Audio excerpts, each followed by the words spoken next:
E aí galera, beleza? Sejam bem-vindos ao Café com Leite Nerd. É normal muita coisa mudar em uma obra muito grande, e isso porque o autor naturalmente vai tendo mais ideias no decorrer do tempo, etc.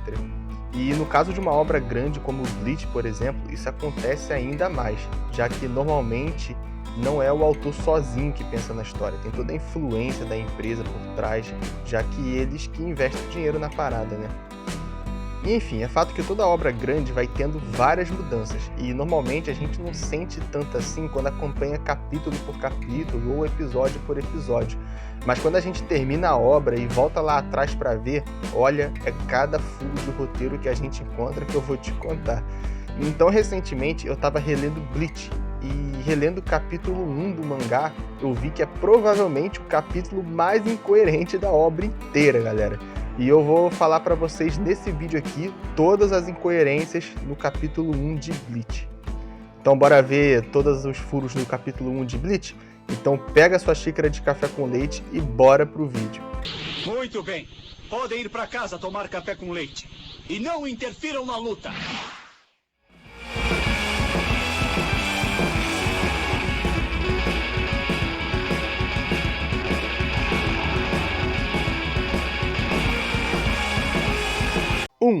Rukia não consegue sentir a presença dos Holons. Quando a casa do Ichigo é atacada pelo Holon, a Rukia fica muito surpresa porque ela não tinha sentido ele chegar, e porque era um Holon com uma presença espiritual forte, ou seja, ela deveria ter sentido ele chegar, não era difícil, já que ele era forte, obviamente. Só que depois a explicação que é dada é que ela não conseguiu sentir a presença do Holon porque o Ichigo tinha uma presença muito forte e isso estava abalando os sentidos dela. Nunca, em nenhum outro momento da obra, eu me lembro de alguém que teve essa dificuldade que a Rukia teve. Então isso foi uma coisa que eu vi só ali no capítulo 1 e que nunca mais eu me lembro mais de ter visto. E outra coisa é que a Rukia conhecia Shinigamis infinitamente mais fortes do que o Ichigo. Era naquele início ali pelo menos, né? Ela tinha conhecido tenentes, capitães e o caramba. E o Ichigo estava muito abaixo desses caras aí naquela época. E fora que a Rukia era uma Shinigami de um nível razoavelmente alto. Então ela deveria ter habilidade suficiente para reconhecer a Reiatsu do Ichigo e conseguir separar uma coisa da outra. Isso daí aconteceu porque provavelmente naquela época o Kubo, o autor da obra, não fazia ideia que ele ia tornar a Rukia uma personagem bem mais forte depois. Então naquela época ela provavelmente seria só mais uma Shinigami comum para ele, e que o Ichigo teoricamente era muito mais forte que ela, e por isso que aquilo aconteceu. Mas no futuro a gente descobre que não era bem assim, e que na verdade a Rukia tinha um nível próximo de um tenente, galera. Ou seja, ela provavelmente deveria ser um tanto mais forte do que o Ichigo era naquele início ali. Então eu considero sim uma incoerência toda aquela situação ali. E vocês vão vendo aqui no decorrer do vídeo que essa coisa do nível de poder da Rukia com certeza só foi acertada depois. E que no início da obra o Kubo nem imaginava que faria ela ser uma personagem tão forte assim. Na verdade eu acho que ele não imaginava que qualquer personagem seria tão forte assim, né? Mas bora continuar aqui. 2. Ichigo quebra o encantamento da Rukia. Essa segunda incoerência aqui é mais ou menos parecida com a primeira que eu falei. Cara, como diabos o Ichigo quebrou o encantamento da Rukia daquele jeito, galera? Primeiro que o Ichigo ali estava na forma humana, então ele já estava enfraquecido por causa disso, porque estava limitado pelos seus limites humanos. E segundo, mesmo se ele tivesse na forma de alma, deveria ter sido fácil daquele jeito ele quebrar o encantamento de uma Shinigami com um nível próximo da de um tenente? Claro que não, né? É como eu já falei, o Kubo nesse momento não tinha pensado direito no nível do poder dos personagens, e ele com certeza imaginou a Rukia bem mais fraca do que ela deveria ser. Mas se a gente fosse levar em conta a Rukia depois que tinha poder ali para enfrentar, por exemplo, uma espada, cara, nunca que o Ichigo conseguiria ter feito aquilo. Pelo menos não ali na forma humana dele. 3. Ishin perde para um Holon. Essa aqui é quase surreal, né, galera? Um cara que já foi um capitão da Soul Society quase morrer para um simples Holon. Claro que sempre depois é dada uma desculpa de roteiro para essa coisa grotesca ter acontecido, né? Mas a verdade mesmo é que provavelmente o Kubo ainda não fazia ideia do que o Shin seria um capitão, um Shinigami que tá lá no ápice da escala de poder da Soul Society.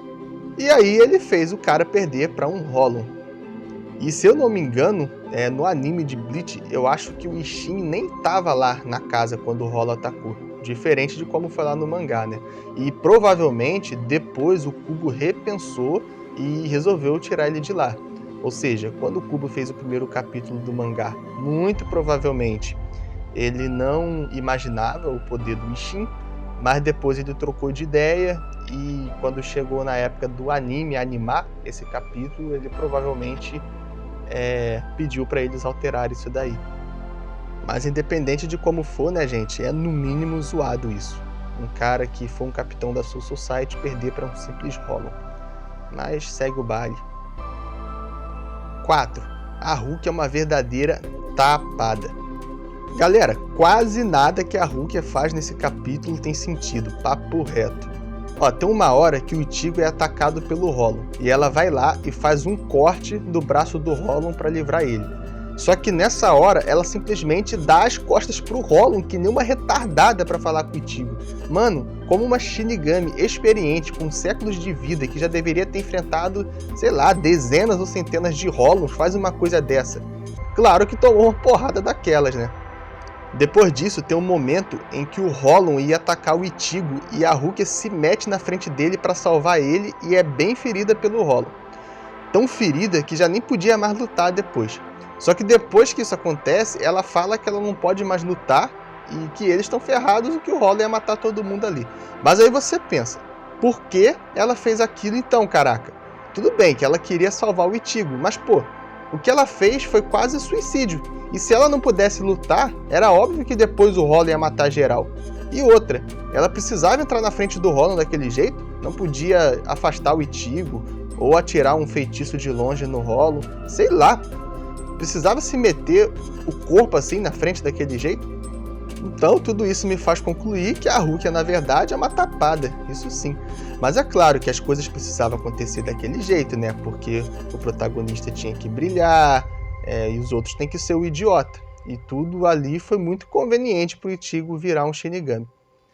E conveniência de roteiro é algo que o Kubo infelizmente usa muito aí no decorrer da sua obra e isso daí foi só um exemplo no capítulo 1. 5. Rukia é derrotada por um Hollow comum. Eu acho que essa altura do campeonato vocês já perceberam isso, né? Pois é, como eu falei antes, a Rukia era um Shinigami com um nível próximo ao de um tenente. E mesmo assim, ela teve uma dificuldade do caramba para derrotar um fucking Hollow. Sendo que depois que ela recuperou seus poderes, ela conseguiu enfrentar o Aronieiro, uma espada que tinha vários e vários Hollows dentro dele. Tudo bem que ela não era superior ao Aronieiro, era bem inferior para falar a verdade. Mas galera, eram dezenas de milhares de Hollows que o cara tinha absorvido. Então como uma Shinigami que consegue ficar viva depois de enfrentar um cara que absorveu centenas de milhares de Hollows, não consegue matar um Hollow? Não tem sentido, cara. E nem vem dizer que a Rukia treinou pra caramba e tal, porque não foi isso que aconteceu. Ela só recebeu de volta os poderes que já tinha e talvez até pudesse ter aumentado alguma coisa, mas não foi nada de tão extraordinário assim. E foi deixado muito claro também na própria cena em que a Rukia recuperou seus poderes, que ela tinha ali o nível mais ou menos de um oficial e que ela provavelmente só não foi promovida por causa das preocupações do Byakuya. Então sim, a Rukia já tinha aquele nível de poder quando perdeu seus poderes pro Ichigo, ou seja, ali no capítulo 1 do mangá. Gente, essas foram as incoerências que eu consegui pensar lendo o capítulo 1 de Bleach. E é como eu falei antes, muita coisa vai mudando conforme o tempo passa, o autor vai pensando em coisas novas para sua história, e às vezes ele tem que tomar decisões que vão ser mais convenientes para o roteiro.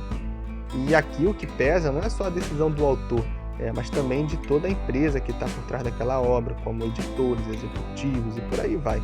Então nada disso quer dizer que Bleach seja uma obra ruim, pelo contrário, galera, eu gosto pra caramba. Mas tem coisa que não tem como passar em branco, né? Mas e aí, o que vocês acharam dessas incoerências? Vocês concordam comigo que são incoerências? não acham que são? Será que teve alguma informação que eu deixei passar despercebido na obra e que fazem essas informações não serem incoerentes? Deixa aí nos comentários para eu saber. E se vocês gostaram desse vídeo aqui, deixa o like de vocês, porque vai fortalecer pra caramba. Se inscreva aqui no canal, porque vai ter vídeo de Blitz, de várias outras obras, beleza? E a inscrição de vocês ajuda muito, principalmente nesse início de caminhada. Tá beleza, galera?